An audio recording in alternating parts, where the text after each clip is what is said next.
Hello friends, मेरे diesel classes में आप लोग का बहुत बहुत फिर से नए सेशन में स्वागत करता हूं। तो आप लोग का जो छत्तीसगढ़ पुलिस का जो फॉर्म भरना स्टार्ट हो चुका है 1 तारीख से।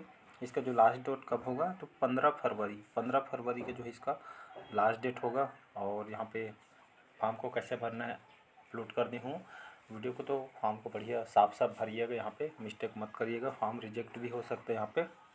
यहाँ पे जो है फॉर्म को कैसे भरना है, चयन प्रक्रिया क्या होगी, उस पर यहाँ पे हम बात करेंगे। यहाँ पे आपका जो चयन प्रक्रिया प्रोसेस होगा, यहाँ पे क्या क्या होगा। तो यहाँ पे जो है सबसे ज़्यादा देखेंगे तो आपके रायपुर और आपका जो है कोंडा और रायपुर में आपके सबसे ज़्यादा पोस्ट देखने को मिली है। सबसे ज़्यादा देखेंगे तो रायपुर में, और आपका दूसरा आपका कोंडागांव में सबसे ज़्यादा वैकेंसी ये आरक्षक भर्ती में आपका निकाली गई है। तो आपको फॉर्म कैसे भरना है, बढ़िया जो है कौन से ज़िले में सबसे ज़्यादा, पहले तो होम टाउन को जो है आपको प्राथमिकता देना है। और इसके बाद जो है जिस भी ज़िले में जहां आपको कंफर्टेबल लग रहा है वहां पे भरिएगा। कितना पोस्ट है आपका, कैटेगरी का कितना पोस्ट है वहां को एक बार, जैसे रायपुर का देखेंगे आरक्षक जीडी चालक, आरक्षक ट्रेड टेलर के लिए देखेंगे 361 पोस्ट है। इसमें आपका पिछड़ा वर्ग, अन्य जाति जनजाति, एसटी एससी वगैरह के यहाँ पे कौन से कैटेगरी में आते हैं उसके हिसाब से आपको कितना पोस्ट है उसके हिसाब से फॉर्म को भरना है। ऐसा नहीं आग बन के इस जिले में ऐसे डाल दो, ऐसा मत करिएगा। जहाँ आपको सूटेबल लगे, आपके कास्ट के हिसाब से जो वैकेंसी आई है उसके हिसाब से यहाँ पे भरिएगा। तो यहाँ पे देखिए रायपुर और कोंडागांव में सबसे ज़्यादा वैकेंसी देखने को मिली है। और यहाँ पे देखेंगे तो ठीक उसी हिसाब से फॉर्म को भरिएगा जो आपका कैटेगरी वाइज कौन से ज़िले में कितना पोस्ट है उसके हिसाब से फॉर्म को भरिएगा। और यहाँ पे हम चलिए चयन प्रक्रिया पे यहाँ पे बात करते हैं। यहाँ पे चयन प्रक्रिया अगर यहाँ पे हम देखेंगे, यहाँ पे तो यहाँ पे जो टेलीग्राम इसको डाल दूंगा पीडीएफ को, तो इसको बढ़िया। और यहाँ पे देखेंगे इसमें जो न्यूनतम जो वेतन है, प्रारंभिक वेतन 19,500 रुपये इसमें आपको दिया जाएगा। ये लेवल 4 के तहत इसको दिया जाएगा। एज जो है यहाँ पे कल स्टूडेंट एक फ़ोन किया था, आपका मेरा एज इतना है, तो यहाँ पे याद रखिए आपका जो एज है, आयु सीमा यहाँ पे अभ्यर्थी की आयु 1 जनवरी 2023 यहाँ पे बोला गया है। 1 जनवरी 2023 को ये आपका 1 जनवरी 2024 1 जनवरी 2024 को 18 वर्ष से कम और 28 वर्ष से अधिक नहीं होना चाहिए। इसमें कैटेगरी वाइज आपको छूट भी दिया गया है। तो आपको जो है मिनिमम 18 वर्ष होना चाहिए और अधिकतम 28 होने। इसमें जो है एसटी एससी ओबीसी में आपको जो है एज रिलैक्सेशन यहाँ पे दिया गया है। यहाँ पे साफ बोला गया है, यहाँ पे देख सकते हैं। अनुसूचित जाति, अनुसूचित जनजाति, अन्य पिछड़ा वर्ग जिसको हम गैर जो क्रिमिलियर के उम्मीदवार को उच्चतम आयु सीमा में 5 वर्ष तक की छूट प्रदान इसमें की जाती है। तो यहाँ पे साफ शब्द बोला गया है। तो इसको देख के जो 18 आपका जो मिनिमम एज होना चाहिए तभी आप फॉर्म को भरिएगा। और यहाँ पे इसमें जो है उच्चतम आयु 10 वर्ष तक यहाँ पे बोला गया है नोटिफिकेशन में। यहाँ पे छत्तीसगढ़ शासन के द्वारा महिलाओं के लिए यहाँ पे 10 वर्ष के लिए यहाँ पे छूट दी गई है। यहाँ पे जो शैक्षणिक अर्हता है, योग्यता जो एजुकेशन क्वालिफिकेशन, यहाँ पे 10+2 यहाँ पे 10वीं 12वीं इसमें मांगी गई है। 10वीं कक्षा और हायर सेकेंडरी यहाँ पे मांगी गई। तो 10वीं पास है तब भी आप फॉर्म को भर सकते हैं यहाँ पे। और जो है आप फॉर्म को इसमें भर सकते हैं यहाँ पे। और जो है यहाँ पे साफ बोला गया है आरक्षक जो चालक के लिए, ड्राइवर के लिए वैकेंसी अगर आप डाल रहे हैं तो इसके लिए आपको जो है भारी वाहन चालन का लाइसेंस होना जरूरी है। आरक्षक ट्रेड हेतु संबंधित ट्रेड में दक्षता होना आवश्यक, एक्सपीरियंस होना चाहिए। साथ ही साथ आपको जो है लाइसेंस या आपका हैवी लाइसेंस आपके पास होना चाहिए, तभी आप फॉर्म को भर सकते हैं। यहाँ पे निर्धारित शैक्षणिक आवश्यक अर्हता आवेदन जमा करने की अंतिम तिथि को आवश्यक होनी चाहिए यहाँ पे। और आपका जो है इसमें जो है हाइट वगैरह यहाँ पे देख सकते हैं। यहाँ पे शारीरिक अर्हता जो फिजिकल के लिए यहाँ पे सामान्य जाति, अनुसूचित जाति, अन्य पिछड़ा वर्ग के लिए यहाँ पे जो है पुरुष के लिए 168, याद रखिए पुरुष के लिए 168 सेंटीमीटर मिनिमम ये आपका हाइट होना चाहिए। और सीना आपका जो है 81 से 86 आपको फुलाना पड़ेगा। और इसमें जो महिलाओं के 158 इनका हाइट हो, तो महिलाओं के लिए 158 मिनिमम इनका हाइट होना चाहिए। अनुसूचित जाति के लिए यहाँ पे दिया गया है, देख सकते हैं यहाँ पे ये बस्तर सरगुजा संभाग जिला जसपुर सहित के अनुसूचित जनजाति वर्ग यहाँ पे 153, 76 से 81 जो चेस्ट आपको उनको फुलाना पड़ेगा। और इनका जो महिलाओं के लिए जो हाइट 153 यहाँ पे बोली गई है, तो इसको अच्छे से रीड कीजिएगा और बढ़िया जितना आप स्टडी के लिए फोकस करेंगे उससे स्टडी के साथ साथ आपको फिजिकल के लिए अच्छा खासा आपको तैयारी करनी पड़ेगी। तो यहाँ पे बोल दिया गया है खास करके इसको स्पेशली जो वीडियो बना रहा हूँ मैं फिजिकल वालों के लिए यहाँ पे नियम क्या क्या शर्त है उसको उसके हिसाब से इसको बनाया जा रहा है। तो सीना फुलाने यहाँ पे सीना फुलाने एवं बिना फुलाने में कम से कम 5 सेंटीमीटर का अंतर होना चाहिए, यहाँ पे देख सकते हैं। और महिला अभ्यर्थी यहाँ पे शारीरिक अर्थ से मुक्त होंगे, महिलाओं के लिए तो ज़रूरत भी नहीं है। ये अभ्यर्थी को शारीरिक रूप से दिव्यांग, नाखनी, फ्लैट फुट नहीं होना चाहिए। जो समस्या है दिव्यांग, नाखनी, फ्लैट फुट, ये आपका ये समस्या नहीं होनी चाहिए। उम्मीदवार को आँखों से संबंधित कोई रोग नहीं होनी चाहिए, साफ बोला गया है।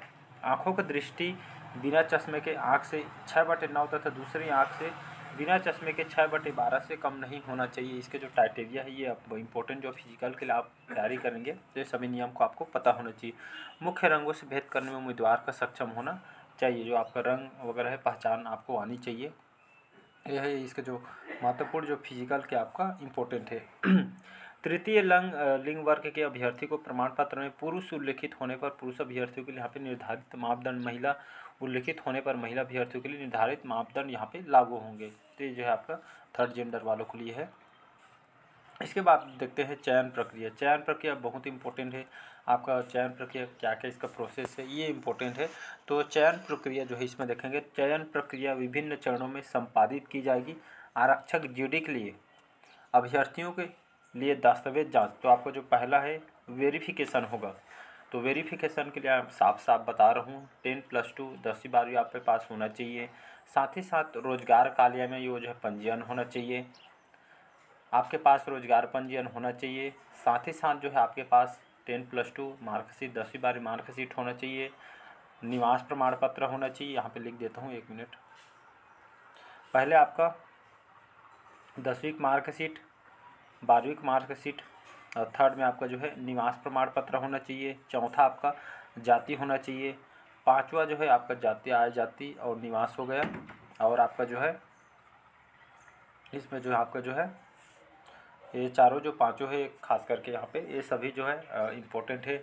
और आपका जो आधार कार्ड, ये सभी जो आधार कार्ड वगैरह जो मार्कशीट ये सभी जो है किसी के डेट ऑफ बर्थ में प्रॉब्लम है तो और कुछ प्रॉब्लम है, सब एक जैसे होना चाहिए। आप वेरिफिकेशन के लिए आप जाएंगे तो वहाँ को रिजेक्ट करने के चांसेस है, उसमें आपको टाइम देंगे, इसको सुधार करिए ऐसे करके बोल सकते हैं। नहीं ये नहीं बता, लेकिन पहले से उसको अभी भी आपके पास टाइम है तो आपको इसको सुधार कर सकते हैं। यहाँ पर आधार कार्ड में दिक्कत हो, मार्कशीट में अलग नाम है, आधार कार्ड में अलग नाम है, तो इस तरह यहाँ पे जो इसको सुधार कर सकते हैं। यहाँ पे अभी भी टाइम ही सुधार कर सकते हैं। रोजगार पंजीयन नहीं होगा तो आपके ज़िले में रोजगार पंजीयन है, जहाँ पे डिस्ट्रिक्ट में होता है तो वहाँ पे रोजगार पंजीयन आप करा सकते हैं। तो ये सभी जो है इम्पोर्टेंट आपका होना चाहिए। इसके बाद हम देखते हैं यहाँ पे दस्तावेज की जांच की जाएगी। दस्तावेज आपको वेरिफिकेशन के लिए फर्स्ट टाइम आपको बुलाया जाएगा। तो ये नहीं है दस्तावेज अभी टाइम लगेगा तो मेहनत नहीं करेंगे, करते रहिए मेहनत। जो फिजिकल के लिए आपको थोड़ा कभी नहीं किए हैं तो थोड़ा स्टेमिना बढ़ाते टाइम लगता है, इसलिए दौड़ते रहिए, तैयारी करते रहिए स्टडी के साथ। इसके बाद शारीरिक नापजोक, मतलब दस्तावेज के जांच के बाद आपका फिजिकल के लिए आपको बुलाया जाएगा शारीरिक नापजोक के लिए यहाँ पे। इसके बाद नापजोक मतलब आपका हाइट वगैरह वेरिफिकेशन जैसे हो जाएगा आपको नापजोक के लिए बुलाया जाएगा शारीरिक। यहाँ पे चेस्ट वगैरह हाइट कितना ही है, जो फ्लैट फुट वगैरह जो इस यहाँ पे इसको। इसके बाद सर दस्तावेज जांच के बाद ये आपका नाप जो काम होगा।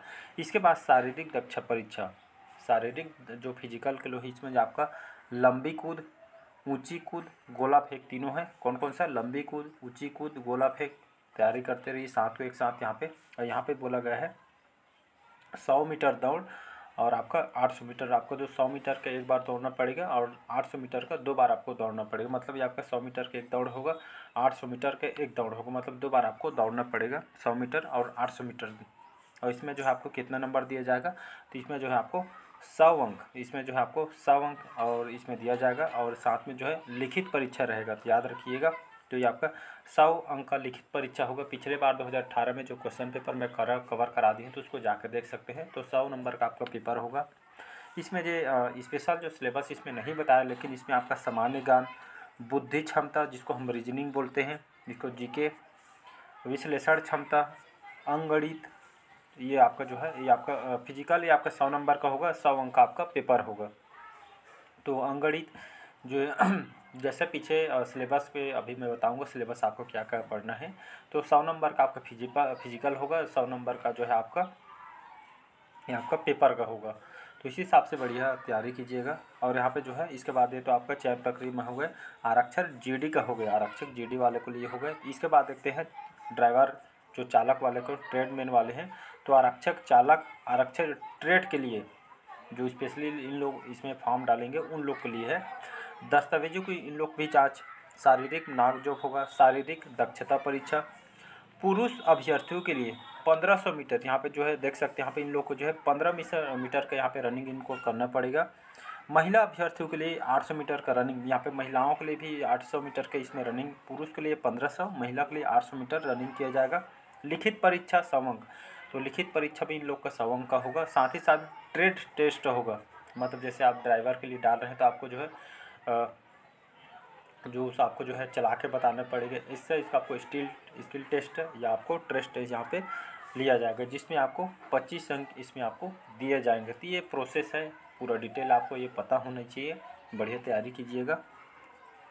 तो ये सभी जो आपको पता होना चाहिए, आई थिंक आपको क्लियर हो गया। नहीं समझ आता है इसको बढ़िया पढ़िएगा, नहीं समझ आता है तो कमेंट बॉक्स में कमेंट करके बताइएगा। और यहाँ पे जो है इसको ये भी इम्पोर्टेंट है, राष्ट्रीय अंतर्राष्ट्रीय स्तर पर खेल कूद में जो स्पोर्ट्स कोटा के अंतर्गत आते हैं, तो राष्ट्रीय अंतर्राष्ट्रीय स्तर में खेल कूद में प्रवीणता में एनसीसी प्रमाण पत्र धारी, एनसीसी राष्ट्रीय सेवा योजना का प्रमाण पत्र है तो 5 अंक इनको अलग से दिया जाएगा। अधिकतम इसमें 10 नंबर आपको इसमें दिया जाएगा, बोनस के रूप में ये आपका दिया जाएगा। बोनस अंक संबंधित प्रमाण पत्र ऑनलाइन आवेदन जमा करने की अंतिम तिथि को अभ्यर्थी द्वारा आवश्यक रूप से धारित होना चाहिए। यहाँ पे साफ बोला गया, एक बार फिर से रिपीट कर रहा हूँ मैं, बोनस जो अंक है संबंधित प्रमाण पत्र ऑनलाइन आवेदन जमा करने की अंतिम तिथि को अभ्यर्थी द्वारा आवश्यक रूप से धारित होना चाहिए। तो जो भी आपका प्रमाण पत्र आप जाएंगे तो वहाँ पे लेकर आपको जाना पड़ेगा। तो इसमें 5 अंक, अधिकतम इसमें जो आपको 10 अंक दिया। और बाकी जो निर्देश वगैरह है नोटिस को आप यहाँ पे पढ़ सकते हैं। यहाँ पे अभ्यर्थी अपना ऑनलाइन आवेदन पत्र भरने के पहले विज्ञापन में दिए गए निर्देशों को सावधानी पूर्वक पढ़ने के बाद ही ऑनलाइन आवेदन पर, ये बहुत इंपॉर्टेंट नोटिस है जो हम ध्यान नहीं देते। पूरा अच्छे से नोटिस को पढ़िए, उसके बाद ऑनलाइन फॉर्म को भरिएगा। तो नोटिस बहुत ही ज़्यादा ज़रूरी है, तो इसको बढ़िया पढ़ लीजिएगा। यहाँ पे वेबसाइट दिया गया है पुलिस विभाग का, तो इस वेबसाइट से आप यहाँ पे फॉर्म भर सकते हैं। यहाँ पे चलिए यहाँ पे मैं बुक वगैरह यहाँ पे बता देता हूँ, बुक आपको कौन सा फॉलो करना चाहिए। जीके के लिए यहाँ पे बता देता हूँ, जीके के लिए आप कौन सा बुक पढ़ेंगे, जो आप बुक पढ़ रहे हैं। कई लोग बोलते हैं ये बुक पढ़ो वो बुक, कोई भी बुक पढ़ने की आपको ज़रूरत नहीं। जो बुक आप पढ़ रहे हैं उसी को, जैसे आप लूसेंट पढ़ रहे हैं जीके के लिए, तो लूसेंट को बार बार पढ़िए, कोई बुक बदलने की ज़रूरत है। एक बुक को 10 बार पढ़ने की ज़रूरत है। मैं बार बार यही बोलता हूँ, किसी के ऐसा पढ़ो ऐसा उस पर मत जाइएगा। एक बुक पढ़ रहे हैं उसी को पढ़िएगा, 10 बार पढ़िएगा, वहीं से क्वेश्चन आएंगे। जीके लूसेंट पढ़ रहे हैं तो लूसेंट की बार बार पढ़िएगा, रिवाइज कीजिए, मॉक टेस्ट लगाइए, देखना आपका स्कोर हो गया। इसके बाद जो भी गणित रीजनिंग का जो भी बुक फॉलो कर रहे हैं उसी को पढ़िए, अलग से आपको कोई ज़रूरत नहीं है। बस आपको जो है करंट अफेयर से इसको आपका साल भर के करंट जो मैं अभी पढ़ा रहा हूँ उससे भी कर सकते हैं, या कहीं से भी पढ़िएगा। तो यहाँ पे एक ही चीज़ को फॉलो करना है, इस चैनल से पढ़ लिए उस चैनल से पढ़ लिए ऐसा मत करिएगा, कहीं से भी पढ़िए, एक जगह रख के आपको पढ़ना है। तो मैं यहाँ पे छत्तीसगढ़ के जनवरी से दिसंबर तक के करंट अफेयर्स में कवर करा रहा हूँ। 2 पार्ट अपलोड हो चुकी है। साथ ही साथ मैं 1-2 दिन में नेशनल इंटरनेशनल करंट अफेयर्स भी क्लासेस अपलोड करने स्टार्ट कर दूँगा, वो भी आपका जनवरी से दिसंबर तक की। तो ये पूरा जो है आपका, साथ ही साथ मैं यहाँ पे छत्तीसगढ़ पुलिस के लिए यहाँ पे जीके पढ़ाने वाला हूँ, वो भी लूसेंट के साथ। लूसेंट अपने आप में जो है आपका एनसीईआरटी बेस होता है, तो आपको कहीं पढ़ने की ज़रूरत नहीं। अच्छा बुक आपका लूसेंट है, तो उसी को बार बार पढ़िएगा। मार्केट में आपको लूसेंट का बुक मिल जाएगा, उसको बार बार रिवाइज़ करना है, मॉक टेस्ट लगाना है, कहाँ पे दिक्कत हो रही है उसको। और साथ ही साथ रीजनिंग और मैथ्स को आपको प्रैक्टिस की ज़रूरत पड़ेगा, तो उसको प्रैक्टिस भी करना है आपको। तो ये थे आपके जो है छत्तीसगढ़ पुलिस के लिए जो फिजिकल जो इम्पोर्टेंट जो नोटिस उसको मैं यहाँ पे शेयर कर रहा हूँ आपको। तो कैसा लगा कमेंट करके ज़रूर बताइएगा। पहले बार आए तो चैनल को सब्सक्राइब करके रख लीजिएगा ताकि नोटिफिकेशन आप तक पहुँच पाए। यहाँ पे जो है जो भी डॉक्यूमेंट वेरिफिकेशन के लिए आप जाने वाले हैं, तो जो भी दिक्कत होगा डॉक्यूमेंट वगैरह में तो उसको सुधरवा के रख लीजिएगा, अभी भी आपके पास समय है तो करवा लीजिएगा। तो चलिए आज के सेशन आप लोग को कैसा लगा कमेंट करके ज़रूर बताइएगा। पहले बार आए चैनल को सब्सक्राइब करके रख लीजिएगा ताकि नोटिफिकेशन आप तक यहाँ पे पहुँच पाए। तो इसी तरह के जो नोटिफिकेशन पाने के लिए चैनल को सब्सक्राइब करके रख लीजिएगा ताकि इस तरह के जो सेशन वगैरह मैं यहाँ पे अपलोड करते रहता हूँ। तो चलिए मिलते हैं अगले सेशन में। फॉर्म को भर लीजिएगा, 15 फरवरी तक लास्ट डेट है। Thank you.